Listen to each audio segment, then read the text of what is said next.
Assalamualaikum warahmatullahi wabarakatuh. Ketemu lagi dengan saya. Kali ini saya akan menjelaskan materi prakarya kelas 7 dan mengklasifikasikan jenis buah berdasarkan sifat, berdasarkan iklim, dan juga berdasarkan proses pematangannya. Kemudian yang terakhir adalah dapat menguraikan manfaat bahan pangan buah segar secara mandiri. Oke, dari slide yang Ibu sampaikan di sini, apa yang kalian lihat? Nah, jadi di gambar tersebut ada berbagai macam buah-buahan. Mungkin dari kalian ada yang buah kesukaan kalian ada pada gambar tersebut, tapi ada juga enggak. Nah, misalnya nih, dari gambar tersebut, si Ani menyukai buah pisang.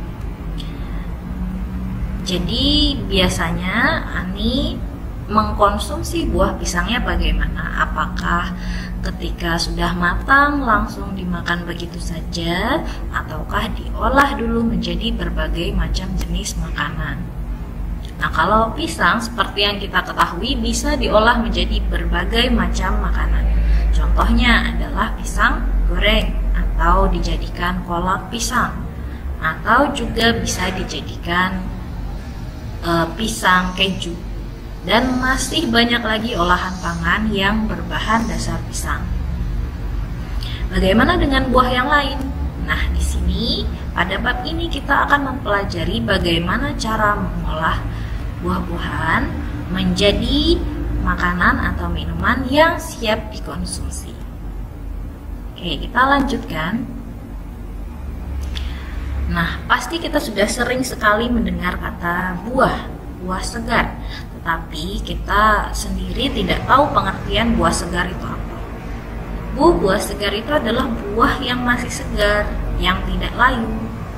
Nah, kita cek apakah seperti itu atau bukan. Jadi, menurut buku, buah segar itu adalah bahan pangan yang tidak memerlukan pengolahan dan sudah dapat dikonsumsi secara langsung. Contohnya adalah misalnya kalian di rumah kalian punya pohon mangga. Mangganya berbuah dan buahnya sudah matang. Kalian petik mangganya dari pohon, kemudian kalian kupas, langsung bisa dimakan. Jadi tanpa harus diolah dulu, tidak harus direbus dulu, tidak harus dimasak dulu, tidak harus digoreng dulu. Jadi itu adalah pengertian buah segar. Oke, kita lanjutkan. Sekarang masuk ke karakteristik atau sifat dari buah segar. Jadi menurut karakteristik buah segar itu bisa dibagi menjadi berdasarkan musim berbuahnya. Jadi bisa kita golongkan berdasarkan musim berbuahnya. Berdasarkan musim berbuahnya, buah segar itu dibagi menjadi dua. Yang pertama adalah buah musiman, yang artinya buah ini hanya ada pada waktu-waktu tertentu. Contohnya adalah durian. Nah, maksudnya di sini adalah kita tidak bisa mengkonsumsi buah ini sepanjang tahun. Kita harus menunggu musimnya dulu, baru kita bisa mengkonsumsi durian. Misalnya, musim durian itu hanya ada pada musim dari bulan Januari sampai Februari misal. Ketika di luar bulan itu kita ingin mengkonsumsi durian itu sulit, tidak ketemu, kita cari kemana-mana susah karena bukan musim berbuahnya. Jadi durian adalah salah satu contoh dari buah musiman. Selanjutnya ada buah sepanjang tahun. Buah sepanjang tahun ini maksudnya adalah buah ini itu tersedia sepanjang tahun. Jadi kapanpun kita menginginkan buah ini, kita bisa mendapatkannya dengan mudah. Contohnya adalah pisang. Nah, jadi misalkan pada bulan Januari Ibu ingin makan pisang, kita cari ke pasar ada. Bulan Februari ada, sampai bulan Desember itu ada. Jadi sepanjang tahun pisang itu terus berbuah dan mudah sekali didapat. Sampai di sini jelas ya bedanya. Kemudian kita masuk ke karakteristik berikutnya, yaitu karakteristik buah segar yang digolongkan berdasarkan iklimnya. Jadi ada dua juga untuk berdasarkan iklim. Yang pertama, buah segar itu dibagi menjadi buah tropis. Nah, buah tropis itu adalah buah yang tumbuh di iklim tropis dengan suhu sekitar 25 derajat Celcius atau lebih. Jadi buahnya tumbuh di iklim yang suhunya itu sekitar 25 atau lebih. Jadi dari 25 ke atas suhunya. Contohnya adalah pepaya. Nah, ini Ibu singgung sedikit. Jadi kalau kalian memperhatikan pelajaran IPS, Indonesia itu tergolong ke dalam negara yang beriklim tropis karena kita berada pada jalur garis khatulistiwa, sehingga suhu di negara kita itu lebih tinggi, jadi lebih hangat. Jadi buah-buah yang ada di Indonesia kebanyakan tergolong ke dalam buah yang beriklim tropis. Kemudian yang B itu ada buah subtropis. Nah, untuk buah subtropis sendiri, dia itu tumbuh di iklim yang suhu maksimumnya adalah 22 derajat Celcius. Jadi suhu tertinggi buah ini dapat tumbuh dengan baik itu adalah 22 derajat Celcius. Contohnya jeruk. Jadi bedanya kalau buah tropis dia itu lebih hangat tempatnya, jadi 25 ke atas. Sedangkan buah subtropis dia itu lebih sejuk suhunya, jadi dari 22 ke bawah. Bu, kalau misalkan buah jeruk tumbuh di suhu yang 25 ke atas, itu gimana? Kan dia masih bisa tumbuh. Ya, masih bisa, hanya saja pertumbuhannya jelas tidak optimal. Bisa saja pohonnya tumbuh tetapi tidak mau berbuah. Oke, sampai di sini jelas ya. Kalau sudah, Ibu lanjutkan. Kemudian berdasarkan proses pematangannya. Untuk proses pematangannya, buah itu bisa digolongkan menjadi dua lagi. Yang pertama adalah buah klimaterik. Buah klimaterik adalah buah yang setelah dipanen atau setelah kita petik, itu dia masih bisa mengalami pematangan. Jadi setelah kita petik, buahnya itu masih bisa matang. Contohnya nanti ya. Kemudian yang B adalah buah non-klimaterik.